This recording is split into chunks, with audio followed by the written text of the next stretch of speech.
So there's a real threat to the American auto industry, including trucks, that is going to happen over the next 3, 4, maybe 5 years. And that is that the Chinese car companies are making very, very competitive vehicles. Now, right now, they're tariffed, 100% tariffed, so that they really can't go into America.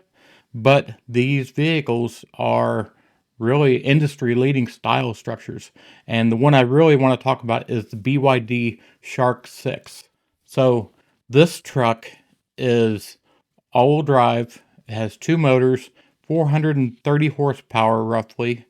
And what it does differently than the rest of the cars that we build is it is a generator. So kind of like a car generator, like an RV would have or a house would have, and the motors are separated. So it's electric motors, a generator, and the generator regenerates the power for the batteries, and then the batteries run the motor. So it's completely separated. What this does is two things. One, they can build a generator that is efficient enough to charge only. They don't have to build an engine and generator that is going to uh, not be as efficient and do two, it's going to do two purposes. Where if you just build a generator that's going to regenerate the batteries, then you can build it very efficient to do that task. And a good example is the generator I own. It's a 1500 watt generator. And this generator can produce this many kilowatts of power every hour.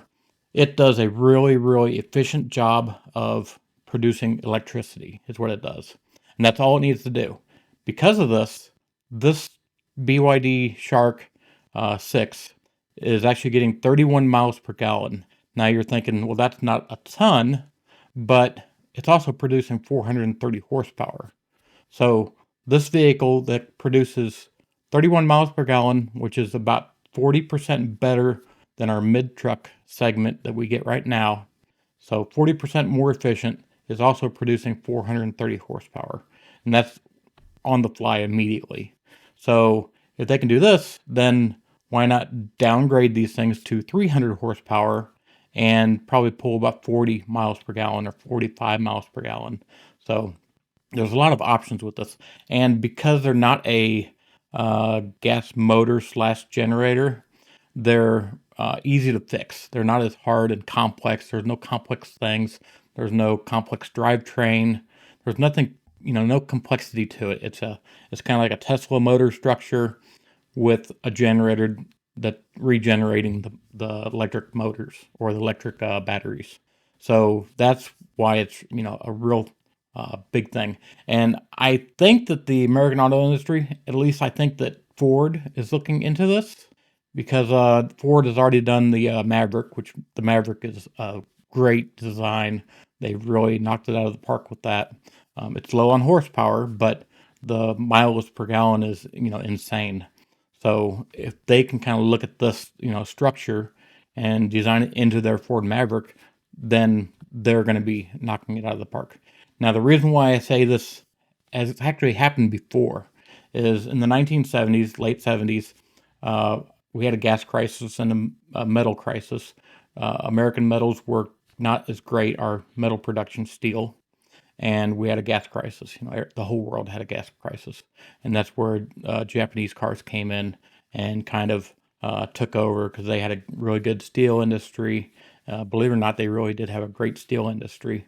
And before, American markets didn't have any competition, so if you don't have competition, you don't have to make your steel cars any better. And that's what happened in the late 70s. As you can tell by the 70s, American cars, they were rust buckets and horrible gas mileage. They just didn't have the competition to push them better. And then the Japanese cars came in, and it was a little late in the game for America, but we finally caught up. But it took a long, long time.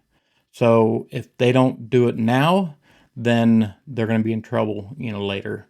So, and it's the same with Toyota. Toyota Tacoma, they're kind of not looking into, changing the ideas for the future or making these, trucks better for the, off-road community and to compete against the market.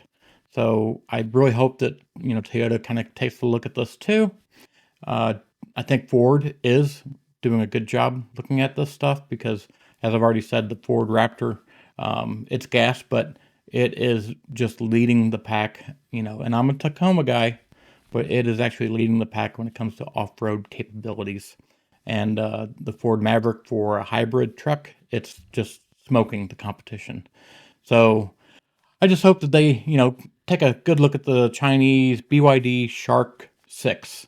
That truck is really the competition of what we need to look at right now because, complete electrifying cars, it's a nice thing to do, but it's not really going to happen. It's not viable because of long range, driving and cost of the batteries. And there's a lot of things involved where this BYD Shark 6 is like this happy medium of, good gas mileage and low maintenance and good horsepower. So I just think they really need to look at this. And I hope Jeep takes a look at it too, because, Jeep's a great off-road vehicle, but I think all these brands need to take a look at this and act on it.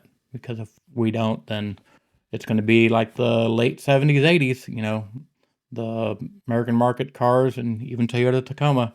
It's going to be pushed aside, and, the Chinese trucks are going to be in and they're going to be good. And it's not that they're going to be bad, they're going to be good. That's the reason why they're going to be pushing them out.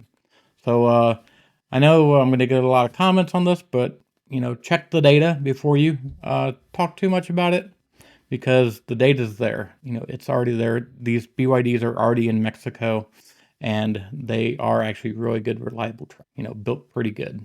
So that's it for this episode, and I hope I don't lose too many subscribers on this, because I'm just trying to give you the data. So we'll see you next episode.